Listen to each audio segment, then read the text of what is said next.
Let us celebrate this new alliance.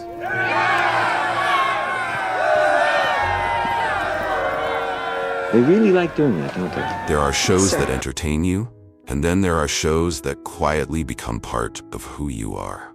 Stargate SG-1 was the latter, a series that took the ancient mythology of Egypt, the vastness of the cosmos, and the small, stubborn loyalty of a team of soldiers and scholars, and wove them into something that ran for 10 extraordinary seasons.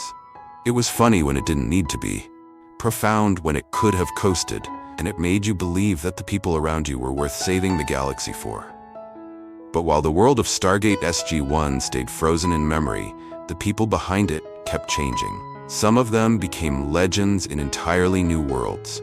Some fought battles far more personal than anything the Goa'uld ever threw at them. And one of them, one of the most beloved, never got to see just how much he was missed. This is where they were, and where they are now. Jack O'Neill is the gravitational center of Stargate SG-1, the man whose grief over a lost son drove him back through the gate, and whose sardonic armor concealed something genuinely heroic underneath. He didn't lead with speeches, he led with action, with sarcasm, with a loyalty so fierce it barely needed words.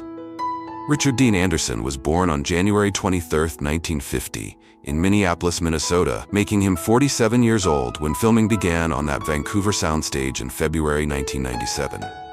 He came to the role already a television institution.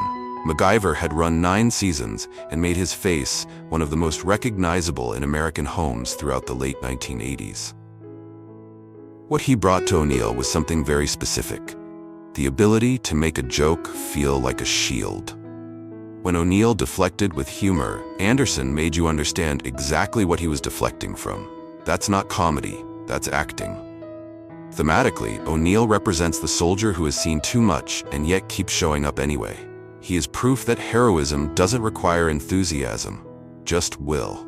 And Anderson, who insisted on the role being an ensemble piece so no one person bore the full weight, actually embodied that philosophy with his career choice. After stepping back from the lead role in Season 9 and fully departing by Season 10, Anderson has lived a quiet, private life, famously devoted to his daughter Wiley, born in 1998. His acting appearances became increasingly rare, largely due to health issues accumulated over years of physically demanding television work. He turned 76 in January 2026 and remains one of those figures whose very absence from the spotlight makes every rare convention appearance feel like an event. Jack O'Neill endures because Richard Dean Anderson made wariness feel like wisdom. Daniel Jackson is the soul of the show, wearing the clothes of a scientist. An archaeologist dismissed by the academic world for theories about the pyramids that turned out to be entirely correct, Daniel is every underdog who was right all along, and generous enough not to gloat about it. Michael Shanks was born on December 15, 1970, in Vancouver, British Columbia, which means he was just 26 years old when he stepped into the role. He came to it with serious theatrical training, a BFA from UBC, and an apprenticeship at the Stratford Festival, and that foundation shows in a specific way. Shanks could make grief register as a physical sensation. Daniel lost his wife to a Goa'uld parasite in Season 1. The way Shanks carried that loss across years of episodes, never melodramatically, never forgotten, was the work of someone who understood how trauma actually lives in a person. He left the show at the end of Season 5, a decision born of creative frustration over what he felt was the marginalization of his character. And his absence in Season 6 made it undeniably clear how much of SG-1's emotional language ran through him. He returned in Season 7, and the show recovered its balance. After SG-1 ended, Shanks kept working steadily, a lead role in the Canadian medical drama Saving Hope from 2012 to 2017, a recurring role as Hawkman across multiple episodes of Smallville, appearances in Burn Notice and Altered Carbon. He turned 55 in December 2025. Still active, still present at Stargate conventions, still the person fans most want to talk to about Daniel's journey through Ascension and back. Daniel Jackson endures because Michael Shanks made intellectual passion feel like a form of courage. Teal'c is the character who should not have worked. a warrior who served the enemy for 100 years, who turns his back on his god and walks into the unknown armed only with the conviction that what he was doing was wrong. That kind of character, in the wrong hands, becomes a plot device. In Christopher Judge's hands, he became the moral heart of the series. Judge was born on October 13, 1964, in Los Angeles, California, arriving on set at 32 years old. He had played football at the University of Oregon on a scholarship, carried himself with an athlete's controlled physicality, and brought something to Teal'c that defied easy categorization: stillness as expression. Where other cast members filled scenes with movement and dialogue, Judge held the frame and let the weight of what Teal'c carried do the work. The show's writers knew what they had. He was given more episode appearances than anyone else in the cast. All 214 episodes across 10 seasons, and eventually penned 4 of them himself, demonstrating a storytelling instinct that matched his performing one. He fought private battles too. In 2019, Judge revealed he could barely walk and had to undergo surgery to replace both hips, as well as back and knee procedures. He spoke openly about how that pain, that vulnerability, fed directly into his subsequent performance. Because what happened next is one of the great second acts in genre entertainment. In 2018, Christopher Judge became the voice and the face and body, through motion capture, of Kratos in Sony Santa Monica's God of War. He won the DIC Award for Outstanding Achievement in Character. He won the Game Awards Best Performance in 2022 for God of War Ragnarok. He won a BAFTA. A man who had spent a decade in stoic silence on a science fiction series turned out to have the most devastating emotional range in the entire gaming world. In 2026, Judge is 61 years old, and frankly, he is having the career renaissance of anyone in this cast. Teal'c endures because Christopher Judge made honor feel like the most radical choice a person could make. Samantha Carter is what happens when a writer refuses to make a woman on a sci-fi show merely decorative. She is an astrophysicist, an Air Force officer, and frequently the person in the room who actually understands what is happening. And she carries that without condescension, because the character was written and played as someone who genuinely loves the people around her. Amanda Tapping was born on August 28, 1965, in Rochford, Essex, England, and raised in Ontario from the age of 3. She was 31 when she arrived on set, and she navigated something genuinely difficult. The early seasons of SG-1 occasionally leaned on Carter's gender as a plot point, and Tapping had to find the character underneath those awkward early scripts. She did, and as the show matured, so did Carter, becoming the figure who held the team's science and its heart simultaneously. What Tapping gave the role that no one asked for but everyone needed was warmth. Carter could have been cold, the brilliant woman at the table who has learned to suppress vulnerability. Instead, Tapping made her someone whose intellect and emotion operated in the same register, who cried at the right moments and laughed at the right moments, and made you believe a theoretical astrophysicist would also be the person you'd most want beside you in a firefight. After SG-1 concluded, she carried Samantha Carter through Stargate Atlantis, and then built something entirely new, Sanctuary, which she starred in and executive produced, pioneering a green screen heavy production model before that was a standard tool. She lost a brother in December 2006, and she has spoken openly about carrying 8 miscarriages through years of the show's production. A private grief she chose to share publicly so others might feel less alone. Now 60, Tapping has stepped increasingly behind the camera, directing episodes of Supernatural, The Flash, Batwoman, Dead Boy Detectives, and more. She founded Sanctuary for Kids, a children's charity, and she continues to work. Samantha Carter endures because Amanda Tapping made competence feel like something you could love. General Hammond is the reason SG-1 gets to go anywhere at all. He is the authority figure who becomes a father figure, a man who follows the rules until the rules become wrong, and who trusts his team when every instinct of institutional caution tells him not to. Donald Sinclair Davis was born on August 4, 1942, in Aurora, Missouri. He was 54 years old when he began playing Hammond in the pilot, and he brought to the role something almost no actor in that position brings: genuine military credibility. Davis had served as a U.S. Army captain. He had worked alongside general officers. He held a Ph.D. in dramatic theory. He had played Major Garland Briggs on Twin Peaks and Captain William Scully on The X-Files before arriving on the SG-1 set, and he carried every one of those layers with him. What Davis gave Hammond was gravity without rigidity. The character begins the series as a potential obstacle, the skeptical commander who might shut the whole program down. He ends it as its most unwavering champion. That transformation requires an actor willing to let audiences see the precise moment a person changes their mind. And Davis was that actor. The Season 7 episode Heroes Part 2 earned him a Leo Award nomination. It is one of the finest hours of television science fiction has ever produced, and Hammond's role in it is inseparable from Davis's performance. He left the main cast after Season 7, his health. He was battling both heart disease and diabetes, no longer permitting the full workload. He kept returning in guest capacities when the scripts allowed, because he loved the show and the people in it. On June 29, 2008, Don S. Davis died of a massive heart attack at his home in Gibsons, British Columbia. He was 65 years old. His final appearance in the Stargate franchise was in the 2008 direct-to-DVD film Stargate Continuum, released 1 month after his death. He never got to see it play to an audience. The writers of Stargate Atlantis honored him in that series finale by confirming Hammond's death in-universe and naming Earth's newest ship after him. His ashes were scattered into the Pacific Ocean. He had been a theater professor, a sculptor, a painter, a soldier, and an actor. He was beloved by everyone on that set in a way that wasn't professional obligation. It was the real thing. General Hammond endures because Don S. Davis made duty feel like love with a uniform on. Janet Fraser is the character SG-1 didn't know it needed until it had her. Every team goes through the gate.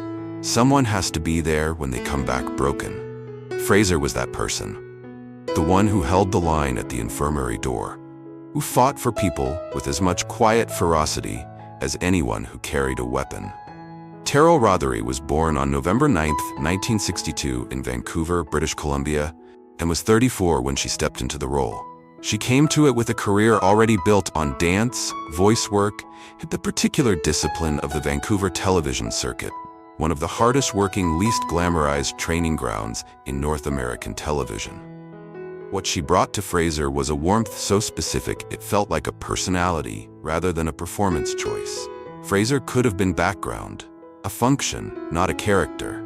Rothery refused that. Every scene she was in, she was the most present person in it. Fraser's death in the Season 7 episode Heroes Part 2 remains one of the most devastating hours the show ever produced. She died not in a dramatic set piece, but saving a soldier in the field, quietly, suddenly, the way real loss arrives. The writers understood what they'd done. The entire episode is a long tribute to what she meant, and it lands because Rothery had spent 6 seasons making you believe Janet Fraser was real. After SG-1, Rothery kept working with the same steady energy she always had. Cedar Cove on Hallmark, Arrow, Nancy Drew, and years of beloved appearances on Virgin River on Netflix, where she plays Muriel, a recurring presence that draws warmly on all the same qualities Fraser had. She has a daughter, London, born in 2008, and she has raised her as a single mother in Vancouver. In 2026, she is 63 years old and still one of the most genuinely liked people in the genre convention world. Fans don't just want her autograph, they want to tell her what Fraser meant to them. Janet Fraser endures because Terrell Rothery made care feel as heroic as combat. Bratak is the character who should be the enemy and becomes the conscience. A Jaffa warrior who served Apophis for decades, who trained Teal'c, who chose truth over loyalty to a false god when the cost of that choice was everything. He is, quietly, one of the most morally complex figures in 10 seasons of storytelling. Tony Amendola was born on August 24, 1951 in New Haven, Connecticut, arriving on the Stargate set at 45 years old, with 12 years of professional theater behind him. He had played Shakespeare on stages from Berkeley to Utah. He had trained at Temple University and refined his craft in the kind of theatrical environments where the text demands everything you have. What he brought to Bratak was the rarest quality in genre television. genuine weight. When Bratek spoke, the room stilled. Not because of the makeup or the costume, but because Amendola had learned, over decades of stage work, exactly how a human being sounds when they are choosing their words with the gravity of a life lived. He never became a household name outside genre fandom, and that's the precise sort of quiet injustice the convention circuit exists to correct.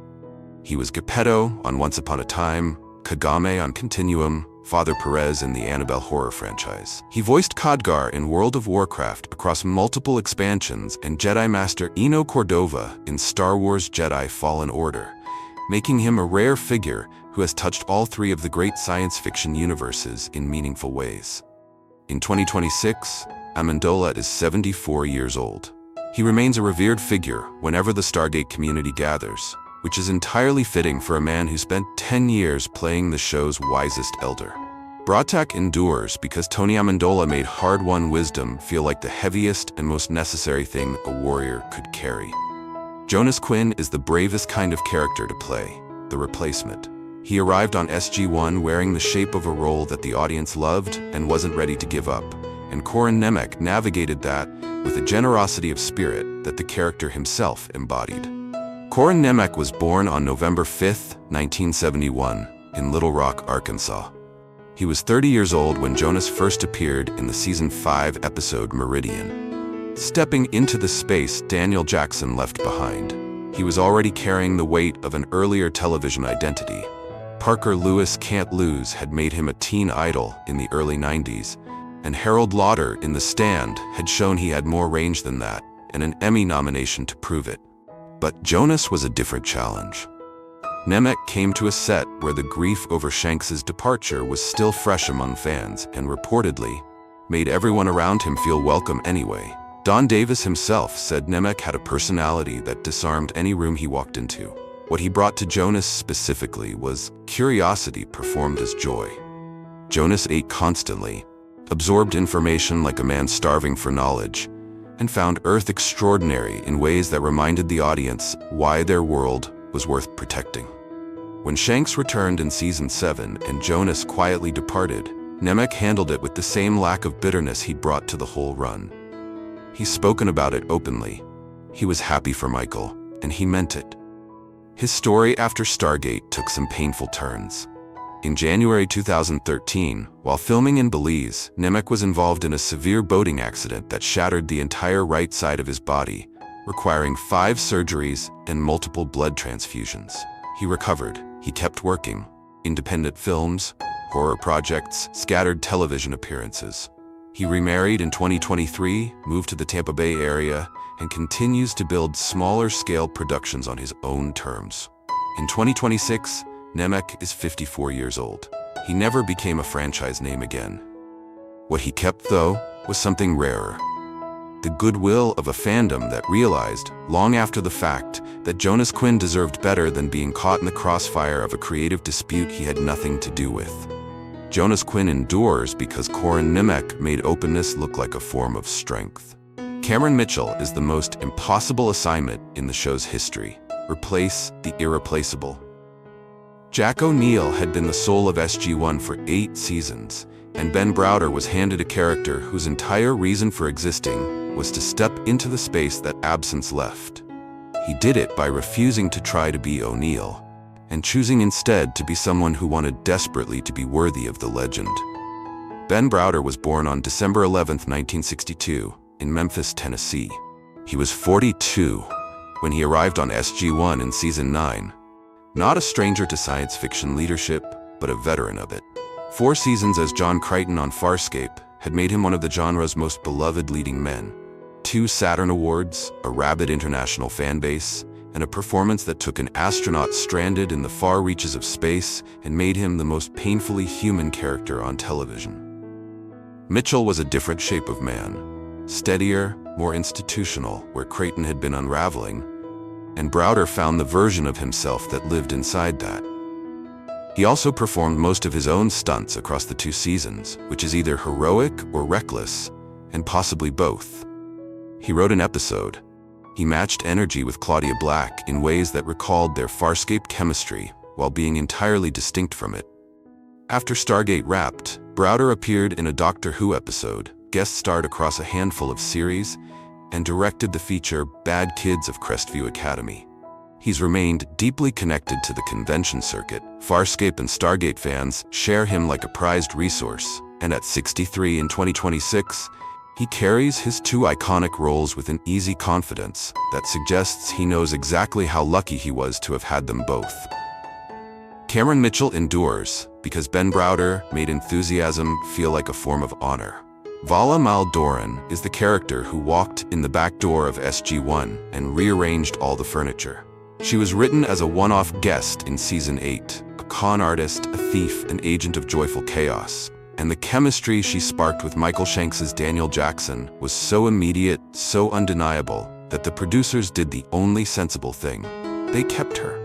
Claudia Black was born on October 11, 1972 in Sydney, Australia. She was 32 years old when she first appeared as Vala, arriving with years of Farscape behind her, where she had played Aaron's son, a character who suppressed emotion as a survival mechanism. Vala was the photographic negative of that. All id, all impulse, all feeling worn openly on the surface. Black understood exactly what she was doing. She once described Aaron as the tragedy and Vala as the antidote. That precision of self-awareness is its own kind of craft. What she brought was comic timing so sharp it could cut, but deployed in service of something real. Vala's humor was armor too, the difference being that the show let you see under it. By season 10, when she was a full cast member, there were episodes built around what she'd survived, what she'd lost, and the fact that joy can be the most hard-won thing a damaged person ever learns to perform. Black made that visible without once losing the laugh. After SG-1, she built one of the more quietly remarkable voice acting careers in the business. Morrigan in Dragon Age, Chloe Fraser across the Uncharted series, characters in Mass Effect, Gears of War, Destiny. She appeared in Star Wars Ahsoka series in 2023. In 2026, she is 53 years old and still producing work that her genre audiences find immediately, devotedly, wherever she goes. Vala Mal Doran endures because Claudia Black made irreverence feel like its own kind of wisdom. And so, here's where the gate closes, at least for now. The people who brought Stargate SG-1 to life were as varied and complicated as the worlds their characters explored. Some kept shining, some fought private battles, and some are now gone. Their absence felt every time a fan rewatches the episodes they made extraordinary. Time moved through this cast the way it moves through everyone, unevenly, sometimes cruelly, sometimes generously. Richard Dean Anderson stepped back into a quiet life he chose carefully. Christopher Judge found a second legend waiting for him in a video game. Amanda Tapping traded the spotlight for the director's chair. Don S. Davis left us far too soon, and the franchise honored him the only way it could, by naming a starship after the man he played. What they built together across 10 seasons was something that science fiction television rarely achieves. A team you actually believed in, not because the show was flawless, but because the people in it were. Now tell us, which character meant the most to you? Was it O'Neill's sardonic loyalty? Teal'c's quiet honor? Janet Fraser's brave, unheroic heroism? Drop it in the comments, we want to know.